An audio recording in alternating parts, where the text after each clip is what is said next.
손병희의 나란히 가지 않아도.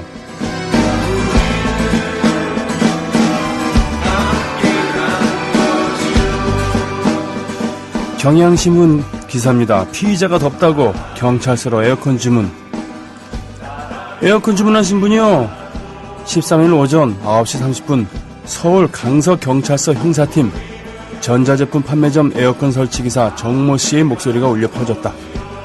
정씨의 외침은 공허했다.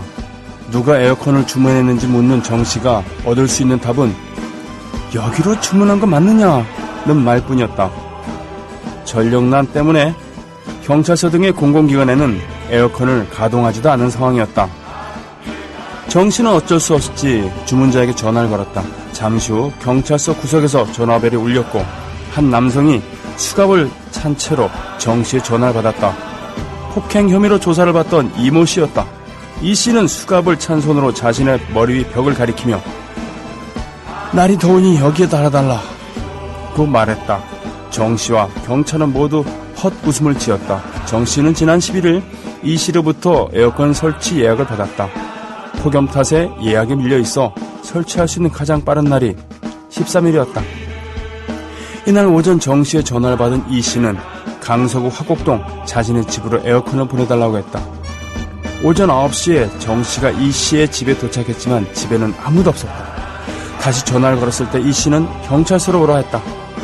정씨는 그때까지 이 씨의 직업이 경찰일 거로만 생각했다. 경찰서를 나온 뒤 이 씨에게 다시 전화가 왔지만 정씨는 받지 않았다.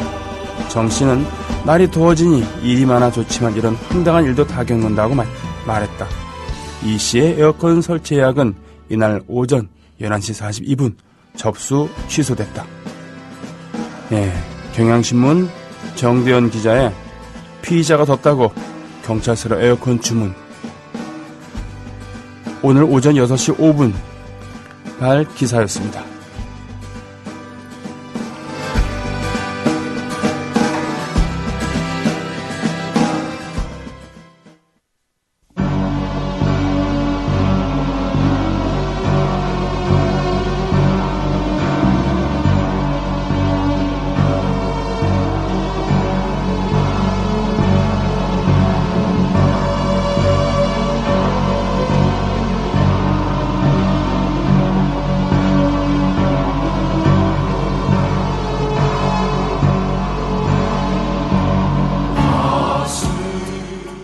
애국시민 여러분, 해외 동포 여러분, 그리고 동네 주민 여러분 안녕하십니까? 저는 여러분의 조합원 DJ 노래꾼 손병휘입니다.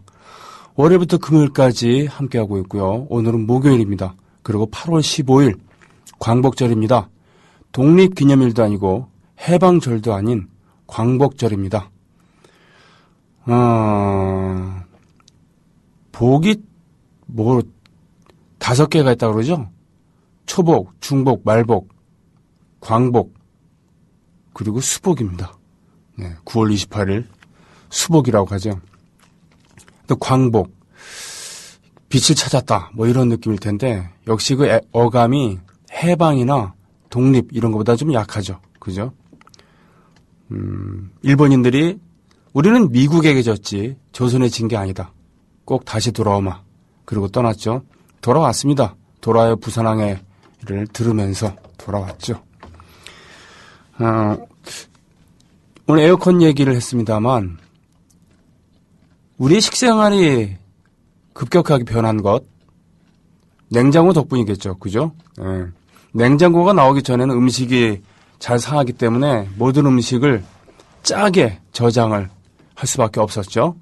그래서 예전에 음식들은 특히 여름을 날 때 음식들은 참 많이 짰지 않았나 싶습니다. 굴비도 예전 게 지금보다 훨씬 짜고 젓갈류도 지금보다 훨씬 짜지 않았을까. 실제로 그랬죠. 그래야지 오래 저장을 하니까요. 그러나 집집마다 냉장고가 들어가면서부터 그렇게 짜게 할 필요가 없으니까 염도가 좀 낮아졌죠. 뭐 그렇다고 해서 반찬을 적게 먹는 건 아닙니다만 뭐 그런 거 있습니다. 에어컨이 생기면서 에어컨은 미국에서 발명이 된 걸로 알고 있는데요. 에어컨디셔너가 생기면서 어떻게 됐겠습니까? 그만큼 노동을 더 많이 하게 되겠죠. 그죠? 군대에서도 말이죠. 낮 최고 기온이 30 몇 도가 되면은 훈련 중지입니다. 낮잠을 재우죠. 이야, 낮잠. 예?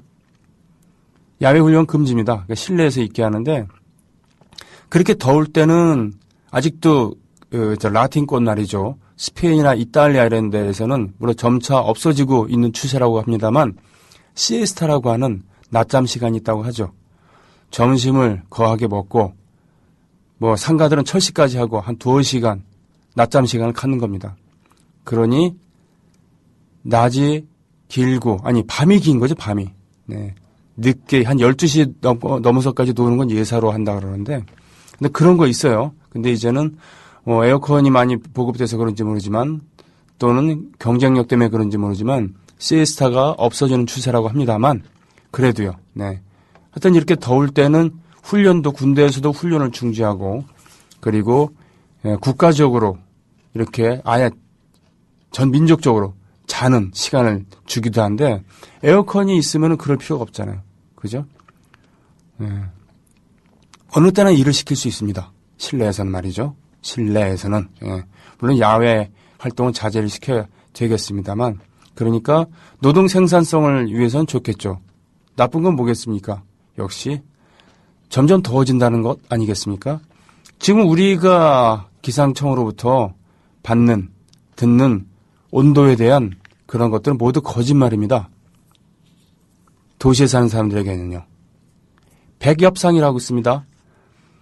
잔디밭에 말이죠. 잔디밭에 1m 정도 되는 1점 몇 미터 정도의 다리를 이렇게 세우고 그 위에 하얀 작은 집을 지어놓고 그 안에다가 온도계를 놓는 거 아니겠습니까? 네. 그러니까 이런 도심의 뜨거운 열기를 반영하지 못하는 것이죠. 아스팔트의 열기, 그리고 건물에서 뿜어져 나오는 열기, 그리고 실외기, 배기가스, 차에서 나오는 그런 열기들을 전혀 반영하지 못하는 겁니다. 그러니까 기상청 발표로 30도라고 했을 때 도심의 기온은 그걸 훨씬 웃도는 것이죠. 그렇죠? 예. 이렇게 더운 가운데, 물론 뭐 해외 동포들 가운데서는 특히 저 남반구에 사시는 분들 같은 경우는 이게 무슨 귀신 씨나라 까먹는 얘기냐라고 하실 수 있겠지만 저희는 덥습니다. 그래도 아침 저녁으로 풀벌레 소리가 그윽하게 들리는 걸 보니까 역시 말복을 지나서 광복을 지나서 9.28 서울수복대는 분명히 여름이 끝나겠죠. 그래요. 보통 그랬던 것 같아요. 8.15 지나면서부터 날씨가 가을 분위기로 가지 않나. 어제 하늘 정말 파랬고 오늘도 서울 하늘은 괜찮습니다. 오늘 이 시각 1박 2일로 촛불이 광화문에서 켜져 있고요. 그리고 오늘 낮 12시부터는 그 인근 두 군데 지역에서 KGB 국정원을 생각하는 버스킹 오늘 밤 10시까지 두 군데에서 수십 팀의 그런 뮤지션들이 번갈아 가면서 20분씩 공연을 합니다. 저도 이름을 올려놨는데요. 저는 그냥 슬 마실 간다는 기분으로 후배들이 어떻게 잘하고 있나 예, 뒷짐질까 합니다. 오늘 첫 곡은 의연한 사나라는 노래였고요. 가슴이 빨개지도록이라는 그런 다른 이름으로 불리기도 했었던 그런 노래였습니다. 1980년대에 쏟아졌던 민중가요들 중에 하나고요. 산하 시리즈의 하나였습니다. 산하란 노래도 있고요. 이 산하에라는 노래 있고 이 의연한 산하까지 해갖고 1년의 산하 시리즈의 노래가 있죠. 자, 두 곡을 듣겠습니다. 노차사 1집에 있는 산하 그리고 노차사 출신의 가수 문진오가 부르는 이 산하에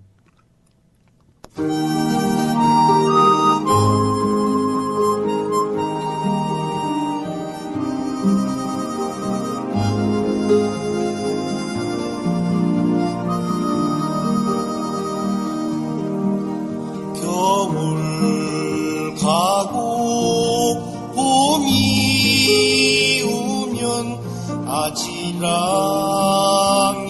피어오르는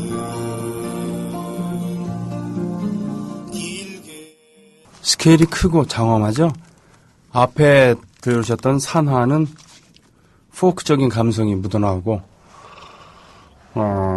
그 노래는 80년대 초반에 나온 노래입니다. 그러나 80년대 중반에 창작이 된 이 이산하에는 이렇게 스케일이 커지죠.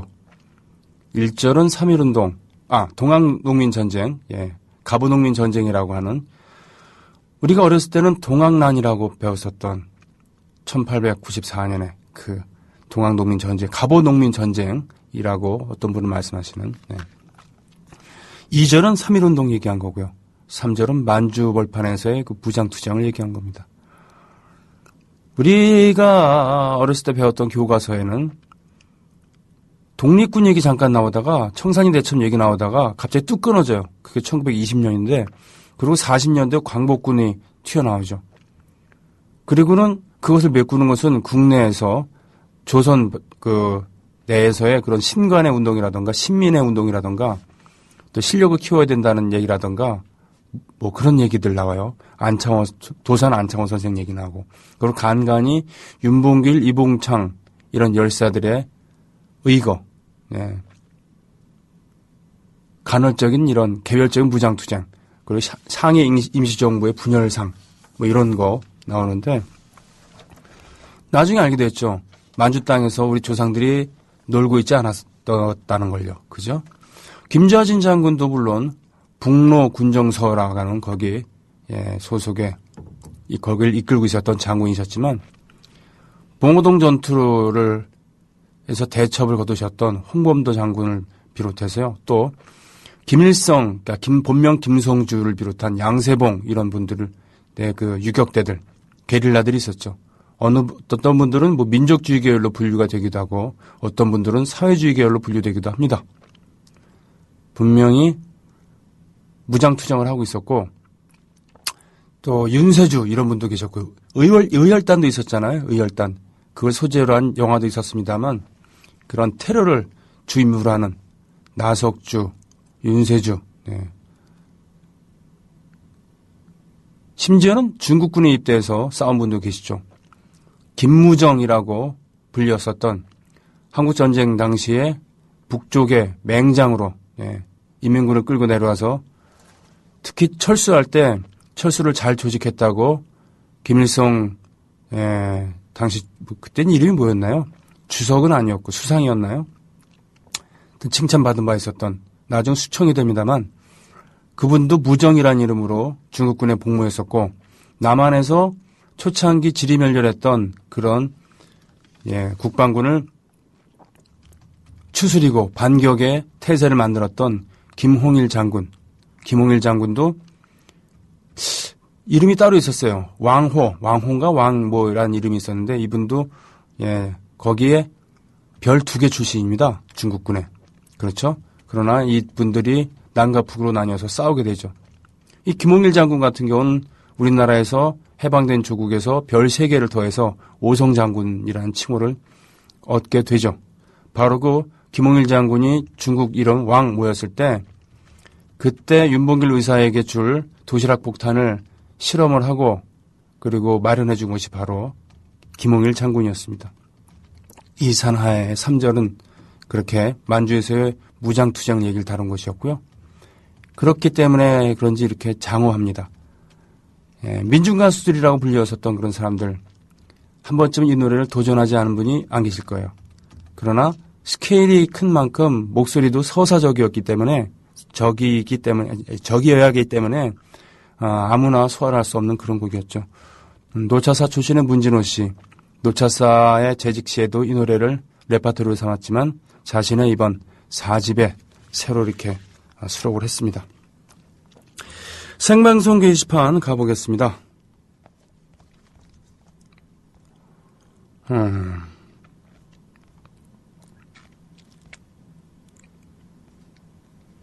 열곰님, 광복절이라고 좋아하라 하지만 따지면 해방절일 뿐. 일본 앞잡이들이 청산되지 않은 오늘은 해방의 기쁨을 맛볼 수 있지만 광복의 기쁨은 아닌 것 같습니다. 간만에 집에서 출첵합니다. 우리 집은 에어컨을 쓸 생각을 아예 구매자체도 안 했습니다. 시원한 곳을 찾아 어디든 갈까 하다가 생각해보니 선풍기와 함께하는 형님의 방송을 들을 수 있는 제 방이 가장 시원한 곳이네요. 오늘도 출첵. 저희 집에는 에어컨이 2개가 있습니다. 하나는 거실에 있고요. 하나는 제 작업실에 있습니다. 그리고 가장 많이 트는 곳은 제 작업실입니다. 왜냐하면 거기에 기타가 있거든요. 기타는 온도와 습도에 민감합니다. 사계절이 뚜렷한 우리나라는 기타를 보관하기에 썩 좋은 환경이 아니에요. 살짝 건조한 기후가 좋은 거예요. 습도가 높으면 안 되고 너무 건조해서도 안 되지만요.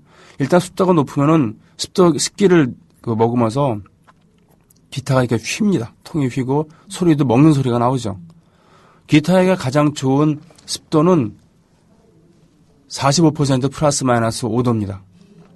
그렇기 때문에 가을이랑 봄은 좋아요. 하지만 한겨울은 너무 건조해서 문제고 여름, 특히 장마철엔 너무 습도가 높아서 문제입니다.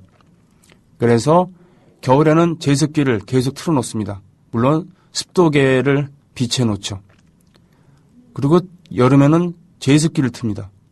그동안 제습기를 안 틀고 에어컨으로 계속 개겨봤는데 안 되겠더라고요. 그래서 금년엔 제습기를 샀습니다. 금년에 제습기 매출 대박 쳤다고 하죠. 앞으로도 제습기 수요는 많아질 겁니다. 왜냐? 계속 여름에 장마 예보 이제 공식적으로 안 한다 그랬었잖아요. 이렇게 우기가 좀 길어질 것이기 때문에 제습기 수요는 많아질 것이고 더 이상 물 먹는 무슨 하마니, 마리니 뭐 이런 거, 물보니 이런 걸로는 감당이 안 될 정도가 될 테니까요. 그러면 에어컨을 틉니다. 오늘도 집에 에어컨을 틀다가 왔어요. 작업실에 참.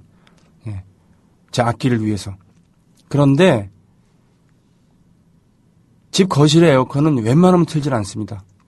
저는 밖에 나왔으니까 낮에 잘 모르지, 저야 뭐 이렇게 지내고 있습니다만, 시원한 스튜디오에서 방송을 하고 있습니다만, 같이 살고 계신 어르신, 우리 장인 어른이 그렇게 근검절약을 하세요. 아, 정말. 그래서 너무너무 더우시면 차라리 제 작업실에 가십니다. 거기서 더위를 피하시죠. 에어컨을 킬 때 선풍기를 같이 틀어놓으면은 설정 온도를 높인 다음에 에어컨을 선풍기를 틀면은 전력 소비량도 줄어들고 좋은 거 아시죠? 시원한 효과도 더 있고. 열검님. 그렇습니다. 의연한 사나이였고 첫 곡이요. 노래를 찾는 사람들님. 민주화 투쟁을 해야 했던 이유는 이승만, 박정희, 전두환, 친일의 세력들이 있었기 때문입니다. 그렇죠? 뭐 전두환은 친일이라고 친일행위를 할 만한 나이가 아니었습니다만 박정희 2기였으니까요. 박정희 시즌2, 유신 시즌2가 50 아니었겠습니까? 그죠? 단군일의 최대 도적 전두환, 노태우. 단군일의 최대 사기꾼 이명박. 뭐 이렇게 정리가 되겠네요. 시에스타를 들으니 스콜이 생각나네요. 스콜.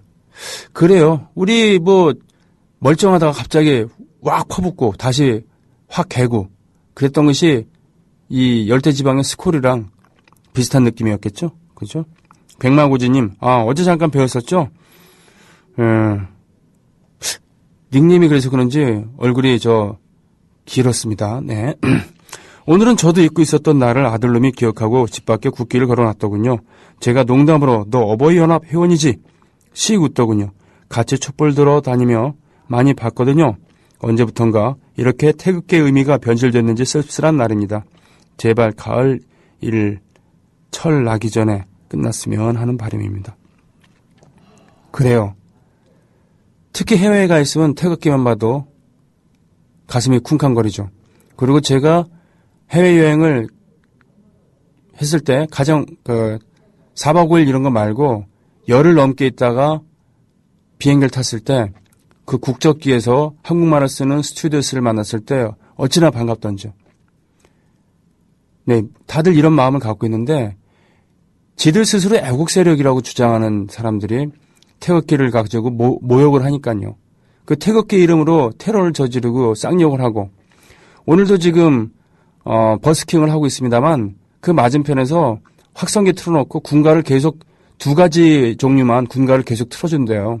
아니 왜 이렇게 레파토리가 일본이랑 똑같은지 모르겠습니다. 일본 우익들도 동지는 간대없고 확성기만 나부끼면서 틀어대면서 음악 틀 일 있으면 옛날 일제시대 때 군가를 틀어요. 언뜻 들으면 우리나라 군가랑 비슷합니다. 예. 우리나라 옛날 뽕짝이랑도 좀 비슷하고 참 그렇게 둘이 의형제라도 맺었는지 모르지만 사고 체계가 비슷해서 그런 거 아닌가 싶습니다. 예. 태극기를 모욕하고 애국을 모욕합니다. 그리고 스스로 어버이연합이라는 이름을 만든, 참 어르신들께는 죄송합니다만 참 오만한 이름 아니에요? 건방진 이름 아닙니까?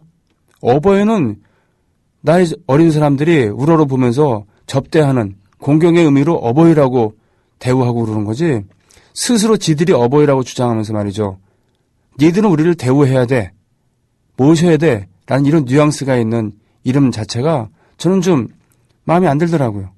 예. 지들끼리 어르신 하면서 얘기하는 거. 예. 그러니까 공치사라는 거 있지 않습니까? 애국이라는 단어, 그리고 어버이라는 단어, 이것들이 잘못 쓰면은 이렇게 스스로 하는 공치사에 가까울 수 있으니까요. 그리고 그 이름으로 사람을 패요. 그것도 술 처먹고. 예. 그 사람이 국회의원이 아니더라도 지들이 뭔데 사람을 팹니까? 정당하게 나눠주고 있는데. 무슨 그 나눠주는 전단지가 안마 시술소 뭐 이런 것도 아니고, 예쁜 여대생 항시 대기, 예? 유부녀 한타스 항시 대기 뭐 이런 것도 아닌데 지들이 뭔데 사람을 패요. 그러놓고서는 70대 노인이 힘이 있다면 얼마나 있다고 엄살 부린다는 이런 드립이나 치고 말이죠. 피해를 당한 사람이 느끼는 그런 정신적, 육체적인 고통, 이것을 이해하지 못하는 인간들이 무슨 애국을 얘기하고 어버이를 얘기를 하고 그럽니까?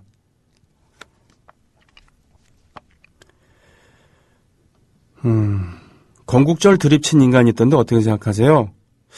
이게 이제 이름을 어떻게 짓는가, 이것도 중요하지만 그 내면에 있는 게 뭔가라는 거죠. 우리는 분명 상해 임시정부의 그 법통을 이어받았다고 합니다. 대한민국 헌법에 보면은. 근데 그런 걸 부정하고 싶은, 역사를 바로 세우겠다고 하면서 이승만을 바로 세우려고 그러고 박정희의 전력을 세탁하려고 그럽니다. 이런 게 문제라는 것이죠. 왕싸가지님께서는 그렇죠. 이승만 옆에서 툭하면 눈물 흘리고 충성을 다했었던, 그 당시 경무대였죠. 경무대에 어린 나이에 말이죠, 무소불위의 권력을 휘두르다가 사형당한 그런 사진을 보여주었습니다.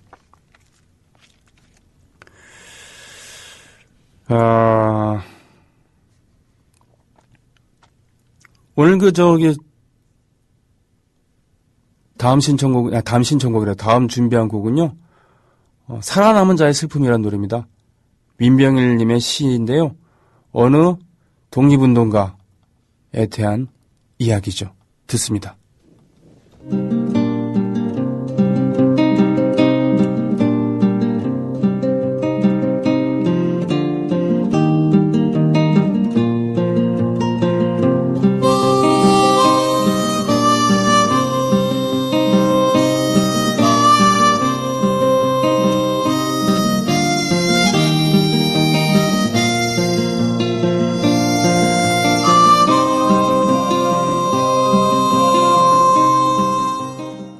나는 바이크 타고 시베리아 간다. 김원중의 노래였습니다. 김원준 아닙니다. 네, 김원중이에요. 바위섬 직녀에게 등을 불렀었던, 원래는 전남대 법대 출신이고요. 고시를 준비하던 학생이었는데 가끔 스트레스 해소차, 지금은 아닙니다만 옛날 구 KBS가 있었던 사직동, 네, 그 밑에 통기타 업소들 몇 군데 있습니다. 지금도 그 통기타 업소들은 있어요. 그 중에 한 군데에서 가끔 와서 기타 치면서 스트레스 풀면서 노래 부르던 그런 학생이었는데, 예향의 젊은 소리라고, 예향의 젊은 선율인가요? 젊은 소리인가라고 하는 옴니버스 앨범을 광주 지역에서 만들게 됐습니다. 그러면서 그쪽에 젊은 노래꾼들이 한 곡씩 참여했었는데, 어쩌다가 바위섬이라는 노래를 김원중 씨가 부르게 되었죠.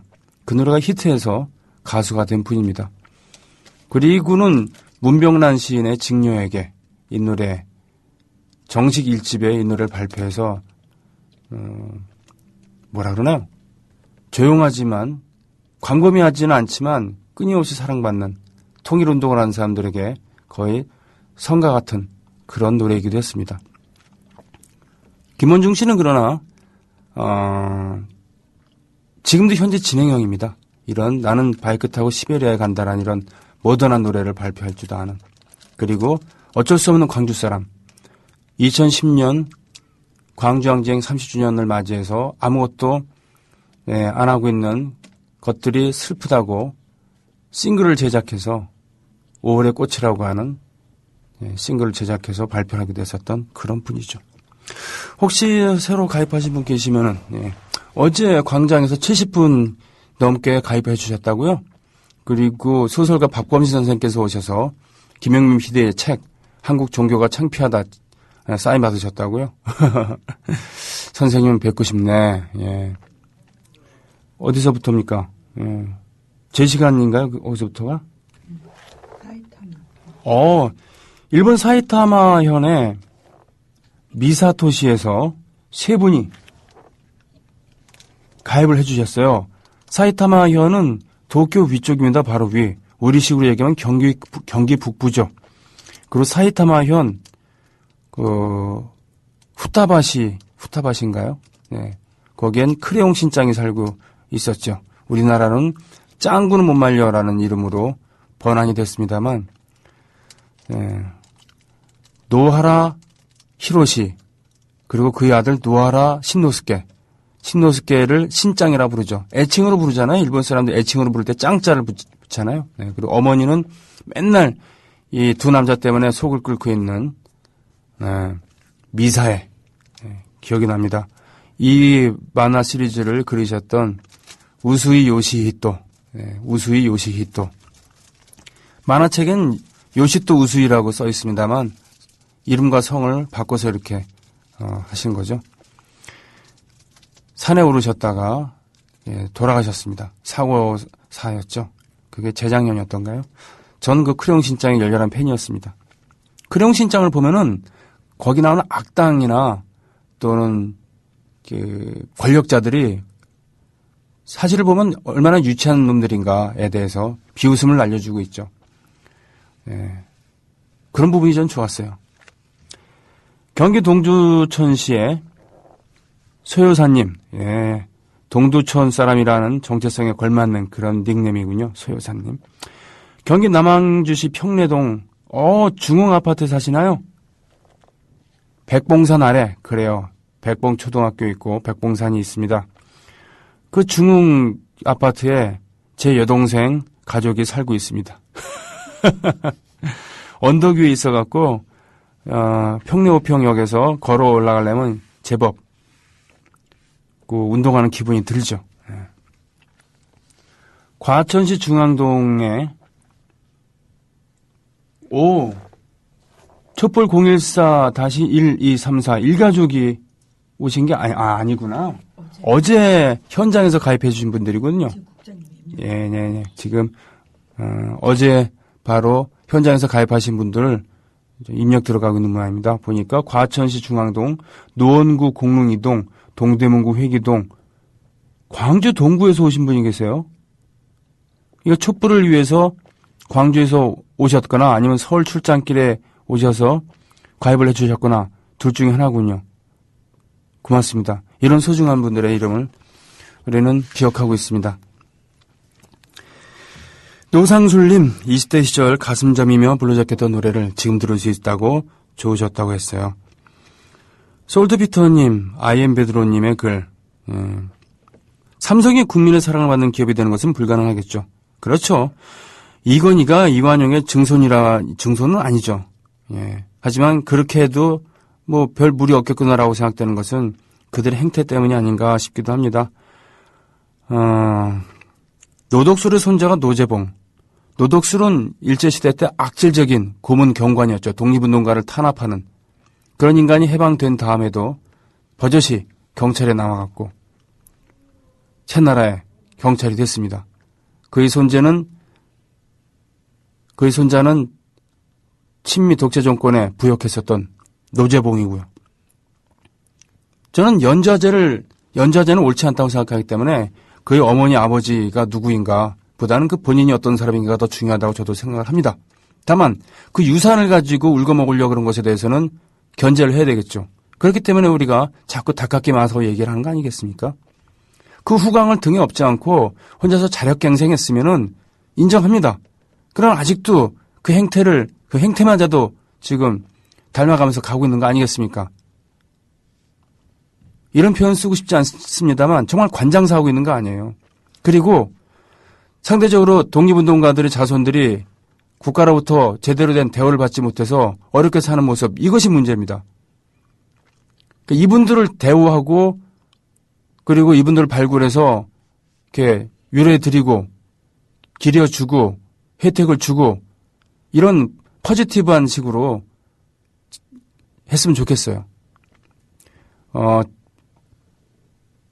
그 부모 밑에서 태어난 게 죄가 아니듯 그 부모님 또는 그 위에 할머니 할아버지들의 일에 대해서 너무 지금에 있는 사람들한테 뭐라 그러지 않았으면 좋겠어요. 다만 그걸 팔아먹는 자들에 대해서는 엄중하게 책임을 물어야 되겠죠.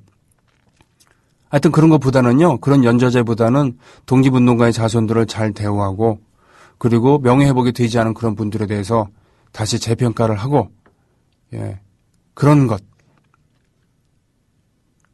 더 앞서야 되지 않을까 이런 생각을 하게 됩니다. 이재상님 이제서 나오네요. 신청해 주세요. 이상님 광복절 맞은 방송 차분하고 좋다고 하셨습니다. 고맙습니다. 10부작 한국 독립운동사 도울 선생께서 직접 대본도 쓰시고 아마 그러셨을 겁니다. 도울 선생께서 하신 말씀 중에 이 다큐멘터리에서 인상적인 것은 당시 항일투쟁은 무기를 들었어야 옳았다. 무장투쟁이 바른 길이었다. 라는 부분이었습니다. 우리가 실력을 키워야 하오. 배워야 하오. 그래서 힘을 기르자. 그러면서 때를 기다리자라는 것이 얼마나 기회적일 수도 있다는 것을에 대해서 따끔하게 해주신 거죠. 그렇기 때문에 무장투쟁을 했었던 만주의 독립운동가들에 대한 그런 그 흠모의 정을 존경의 념을 표현을 하신 것이었습니다. 저도 그것을 보면서 많이 느꼈고요. 상당히 공감을 했습니다.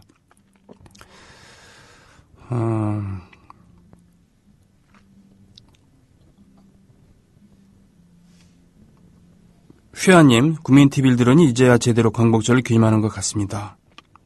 저들은 바쁘잖아요. 지금 박정희 기념하려고. 네. 장준환 선생 같은 지도자가 필요한 시기. 그렇죠. 대한민국 3천만이 다 대통령 돼도 되지만 박정희만큼은 절대로 돼서는 안 된다라고 말씀하셨습니다. 그 이유가 뭐겠습니까? 광복군 징용에서 탈출해갖고 광복군에 결합하는 그 대장정 그리고 그의 동료 고 김준엽 고려대학교 총장님 이런 동료들이 있었는데 어디서 독립군 때려잡던 놈이 와갖고는 대통령 헤쳐먹겠다 그랬으니까 얼마나 화가 났겠습니까? 결국은 그들에 의해서 돌아가셨지만요. 자, 우린 하나요 들으면서 2부 준비합니다. 2부는 노래꾼 박강수 씨 오셔서 함께하는 시간 가집니다.